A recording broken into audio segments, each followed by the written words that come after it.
എല്ലാ പ്രിയപ്പെട്ടവർക്കും ക്രിസ്തുയേശുവിൻ്റെ നിസ്തുല നാമത്തിൽ പ്രഭാത വന്ദനം അറിയിക്കട്ടെ. ഇന്നത്തെ നമ്മുടെ ധ്യാനത്തിനായി അപ്പോസ്തല പ്രവൃത്തികൾ 9-ാം അധ്യായം 1 മുതൽ 5 വരെയുള്ള വാക്യങ്ങൾ. അപ്പോസ്തല പ്രവൃത്തികൾ 9-ന്റെ 1 മുതൽ 5 വരെ. ശൗൽ കർത്താവിൻ്റെ ശിഷ്യന്മാരുടെ നേരെ ഭീഷണിയും കൊലയും നിശ്വസിച്ചുകൊണ്ട് മഹാപുരോഹിതൻ്റെ അടുക്കൽ ചെന്നു. ദമസ്കോസിൽ ഈ മാർഗക്കാരായ വല്ല പുരുഷന്മാരെയോ സ്ത്രീകളെയോ കണ്ടാൽ അവരെ പിടിച്ചുകെട്ടി യെരുശലേമിലേക്ക് കൊണ്ടുവരുവാൻ തക്കവണ്ണം അവിടുത്തെ പള്ളികൾക്ക് അവനോട് അധികാരപത്രം വാങ്ങി. അവൻ പ്രയാണം ചെയ്ത് ദമസ്കോസിനെ സമീപിച്ചപ്പോൾ പെട്ടെന്ന് ആകാശത്ത് നിന്നൊരു വെളിച്ചം അവൻ്റെ ചുറ്റും മിന്നി. അവൻ നിലത്ത് വീണു. ശൗലേ, ശൗലേ, നീ എന്നെ ഉപദ്രവിക്കുന്നത് എന്ത് എന്ന് തന്നോട് പറയുന്ന ഒരു ശബ്ദം കേട്ടു. നീ ആരാകുന്നു കർത്താവേ എന്ന് അവൻ ചോദിച്ചതിന്, നീ ഉപദ്രവിക്കുന്ന യേശു ആകുന്നു ഞാൻ. കർത്താവിൻ്റെ പരിശുദ്ധ നാമം വാഴ്ത്തപ്പെടുമാറാകട്ടെ. നിഷ്ഠൂരമായ പ്രവൃത്തികളിൽ നിന്ന് വളരെ ഉപകാരപ്രദമായ ദൈവരാജ്യ പ്രവർത്തനങ്ങളിലേക്ക് യേശുക്രിസ്തു രൂപാന്തരപ്പെടുത്തിയ ശൗലിൻ്റെ മാനസാന്തരത്തെക്കുറിച്ചാണ് ഈ വേദഭാഗം നമ്മെ ഓർമ്മിപ്പിക്കുന്നത്. അപ്പോസ്തല പ്രവൃത്തികൾ നമ്മൾ മുഴുവനും വായിക്കുമ്പോൾ അതിൻ്റെ ഏറ്റവും പ്രധാന ഒരു ട്വിസ്റ്റ് എന്ന് പറയുന്നത് ഈ സംഭവമാണ്. പിന്നീട് അങ്ങോട്ട് അതിൻ്റെ അധ്യായങ്ങളിൽ കൂടുതലും നിറഞ്ഞു നിൽക്കുന്ന പ്രധാന കഥാപാത്രം പൗലോസാണ്. ശൗൽ പൗലോസായി മാറി പൗലോസിൻ്റെ മിഷണറി യാത്രകളും സഭയുടെ രൂപീകരണവും, അങ്ങനെ ആദിമ സഭ വിവിധ ഇടങ്ങളിൽ എങ്ങനെയെല്ലാം വളർന്നു ബലപ്പെട്ടു എന്നതിനെക്കുറിച്ചൊക്കെയാണ് പിന്നീട് ലൂക്കോസ് അപ്പോസ്തല പ്രവൃത്തിയുടെ ചരിത്രം നമ്മോട് പറയുന്നത്. ഇവിടെ നമ്മൾ വായിക്കുന്നു, സ്തെഫാനോസിനെ കൊല ചെയ്തത് ശൗലിന് സമ്മതമായിരുന്നു. അത് ഒരു പുതിയ തരത്തിലുള്ള ആക്രമണങ്ങളിലേക്ക്, അതായത് യഹൂദ ക്രിസ്ത്യാനികളെ ആക്രമിക്കാനുള്ള ഉത്സാഹവും ബലവുമൊക്കെ പ്രാപിച്ച് ശൗൽ യാത്ര തുടരുന്നു. വീട് തോറും ചെന്ന പുരുഷന്മാരെയും സ്ത്രീകളെയും പിടിച്ച് ഇഴച്ച് തടവിലേൽപ്പിച്ചു പോന്നു. സിനഗോഗും മറ്റുമുണ്ടായിരുന്ന ഒരു യഹൂദ കോളനിയായിരുന്നു ഡമസ്കസ്. ശൗൽ വിരിച്ച വലയിൽ നിന്ന് രക്ഷപ്പെട്ട ചില യഹൂദന്മാർ അവിടേക്ക് ഓടിപ്പോയി രക്ഷപ്പെട്ടിരുന്നു. അവരെ പിടിച്ച് യെരുശലേമിലേക്ക് കൊണ്ടുവരാൻ മഹാപുരോഹിതൻ്റെ അധികാരപത്രം വാങ്ങി അനുചരന്മാരോടൊത്ത് ശൗൽ അവിടേക്ക് പോയി. യെരുശലേമിൽ നിന്ന് ഏറെക്കുറെ 150 മൈൽ ദൂരമുണ്ട് ദമസ്കോസിലേക്കുള്ള കാൽനട യാത്ര. ഒരാഴ്ച വേണ്ടി വരും. ശൗൽ ഒരു പരീശനും ധനാഢ്യനും വിദ്യാസമ്പന്നനുമായിരുന്നു. ഗമാലിയേൽ എന്ന ഗുരുവിൻ്റെ കീഴിൽ പഠിക്കുന്നത് തന്നെ ഒരു പ്രത്യേകതയാണ്. സാധാരണക്കാർക്ക് അപ്രാപ്യമായിരുന്ന ഒരു വലിയ കാര്യം. അതുകൊണ്ട് പലതുകൊണ്ടും സാധാരണക്കാർ അവനോട് ചേർന്ന് നടക്കാറില്ല, ഒരകലം വിട്ടേ നടക്കൂ. ഈ ഒരാഴ്ച യാത്രയെ വില്യം ബാർക്ലേ എന്ന പണ്ഡിതൻ്റെ അഭിപ്രായത്തിൽ ഇങ്ങനെയാണ്: ദ വീക്ക് ഓഫ് ലോൺലിനെസ്, ഏകാന്ത ആഴ്ച എന്നാണ്. ഏകനായി മുൻപിൽ യാത്ര ചെയ്യുമ്പോൾ സ്വാഭാവികമായി പല ചിന്തകൾ അവൻ്റെ മനസ്സിൽ പൊന്തി വന്നു. സ്തെഫാനോസ്, അവൻ്റെ മുഖത്തെ തേജസ്, മരണസമയത്തെ പ്രാർത്ഥന, പീഡിപ്പിക്കപ്പെട്ട വിശ്വാസികൾ, അവരുടെ പ്രതികരണം, ഇങ്ങനെയെല്ലാം ഒരു ഫിലിമിലെ കാഴ്ച പോലെ അവൻ്റെ കൺമുൻപിൽ തെളിഞ്ഞു വന്നിരിക്കാം. ദമസ്കോസിനെ സമീപിച്ചപ്പോൾ പെട്ടെന്ന് ആകാശത്തിൽ നിന്ന് ഒരു വെളിച്ചം അവൻ്റെ ചുറ്റും മിന്നി. അവൻ നിലത്ത് വീണു. ശൗലേ, ശൗലേ, നീ എന്നെ ഉപദ്രവിക്കുന്നത് എന്ത്? മുള്ളിൻ്റെ നേരെ ഉദയ്ക്കുന്നത് നിനക്ക് വിഷമം ആകും എന്ന് തന്നോട് പറയുന്ന ഒരു ശബ്ദം കേട്ടു. നീ ആരാകുന്നു കർത്താവേ എന്നാണ് ശൗൽ അതിനോട് ചോദ്യം ചോദിക്കുന്നത്. ഉത്തരം ഇങ്ങനെയാണ്: നീ ഉപദ്രവിക്കുന്ന യേശു ആകുന്നു ഞാൻ. പിന്നീട് എന്താണ് ചെയ്യേണ്ടതെന്ന് ശൗലിനോട് കർത്താവ് തന്നെ അശരീരിയായി പറഞ്ഞു കൊടുക്കുന്നു. ഈ സംഭവത്തെ 3 പ്രാവശ്യം ലൂക്കോസ് ആവർത്തിച്ച് പറയുന്നുണ്ട്. 9-ാം അധ്യായത്തിലും 22-ലും 26-ലും ഒക്കെ നമ്മളിത് വായിക്കുന്നു. കേട്ട ശബ്ദം അവൻ അയവിറക്കി കാണും. നീ ഉപദ്രവിക്കുന്ന യേശു ആകുന്നു ഞാൻ. അപ്പോൾ പൗലോസിൻ്റെ ചിന്ത മരിച്ചടക്കപ്പെട്ട യേശു ഇന്നും ജീവിക്കുന്നു എന്നതായിരിക്കാം. വിശ്വാസികളെയാണ് ശൗൽ ഉപദ്രവിച്ചത്. എന്നാൽ കേട്ട ശബ്ദം, നീ എന്നെ ഉപദ്രവിക്കുന്നത് എന്ത്?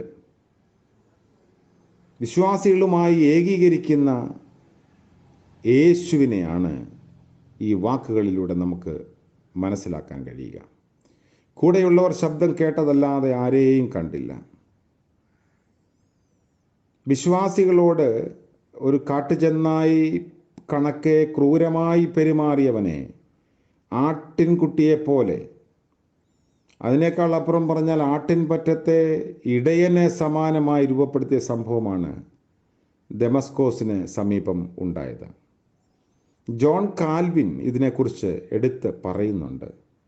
അതിങ്ങനെയാണ്: God's grace is seen not only in such a cruel wolf being turned in to a sheep but also in assuming the character of a shepherd.